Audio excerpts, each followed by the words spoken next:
Par exemple, j'entends parfaitement un i, moi j'ai la sensation d'entendre parfaitement un i, et en fait c'est un u, et alors ça me déstabilisait complètement, de même que les feux et les se, c'était pareil. J'avais vraiment, je me disais, oh là là, c'est un superbe se que j'entends, et ben non, en fait c'est un feu. Et ça a été très très difficile de me dire, il faut que j'arrive à automatiser le fait que c'est plus ça que j'entends. C'est-à-dire que je me suis mis sur mon ordinateur avec des logiciels, avec aussi des enregistrements que des amis m'avaient fait.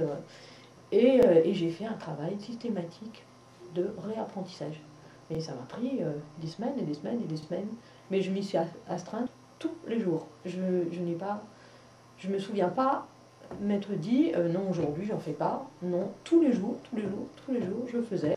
En tout cas, ce qui est certain, c'est que la rééducation telle que je l'avais avec l'orthophoniste, qui a fait son maximum pour m'aider et pour me permettre de retrouver des repères, mais qui restait quand même très global. Est-ce que ça aurait suffi pour me permettre de retrouver une aisance au niveau d'une discrimination phonologique fine? Je ne suis pas sûre. Je suis pas sûre. Là, en l'occurrence, être orthophoniste, sourde implanté, travaillant avec des enfants entendants, ça c'est quand même une difficulté réelle, c'est sûr. C'est sûr. Surtout au stade du diagnostic.